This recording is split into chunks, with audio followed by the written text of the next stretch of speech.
మీ పార్టీలో లేదంటే మీకు కానీ మీ జగన్ గారు కానీ ఒక భయం పుట్టి ఒక వణుకు పుట్టే ఈ ఫెడరల్ ఫ్రంట్ అనే మార్గాన్ని ఎంచుకున్నారనుకోవచ్చా? వైఎస్ఆర్ కాంగ్రెస్ పార్టీ ఏ రాజకీయ పార్టీలతో పొత్తులు పెట్టుకోదండి.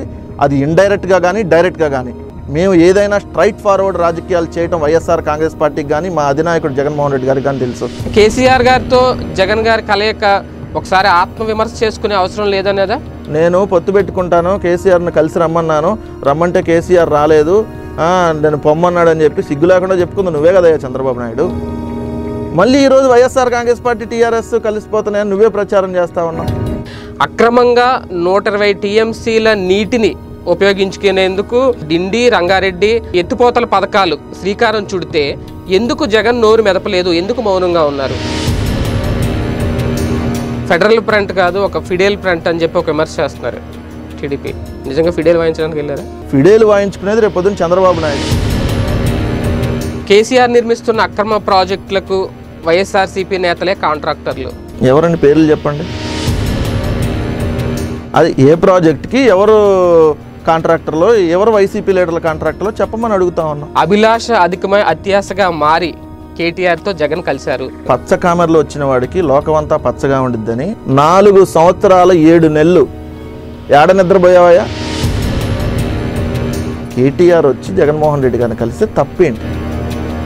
18 అవినీతి కేసుల్లో స్టేలు తెచ్చుకున్న దొంగకి ఎవరైనా వెళ్ళి కలిస్తే వీళ్ళు కూడా దానికోసం వెళ్ళి కలుస్తున్నారేమో అని భ్రమ.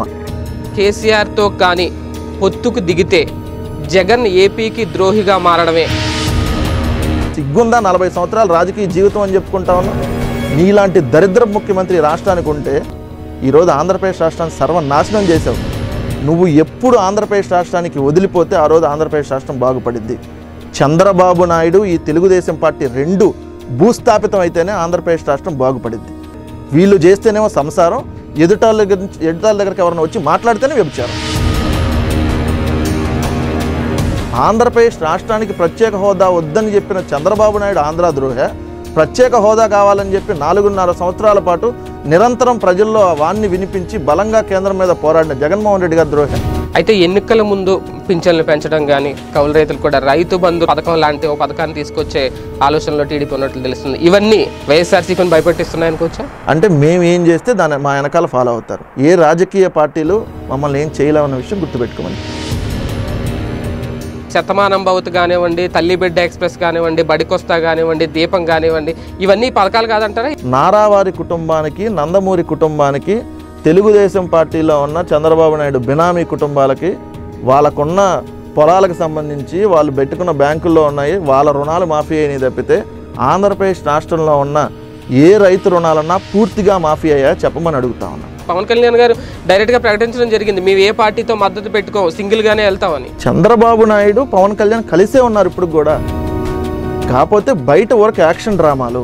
నువ్వు ఏ రాజకీయ పార్టీలతో పొత్తులు పెట్టుకోవు, దాని మీద నీ మాట మీద నీకే నమ్మకం ఉంటే 175 అసెంబ్లీ నియోజకవర్గాలకి ఇప్పుడు క్యాండిడేట్లను ప్రకటించు. జగన్పై సింపతి కోసమే ఈ దాడి చేశాను అని పదే చెప్తున్నారు. నిజమే అనుకుంటున్నారా? నమ్ముతున్నారు మీరు? మీకు శ్రీనివాస్ చెప్పాడా ఎక్కడన్నా ఓపెన్గా ప్రెస్లో కానీ నేను సింపతి కోసం చేశానని చెప్పాడా? కనీసం మాట్లాడేటప్పుడు ఒక అవగాహనతో మనం మాట్లాడేది కరెక్ట్గానే మాట్లాడుతున్నాం లేదని తెలుసుకొని మాట్లాడు.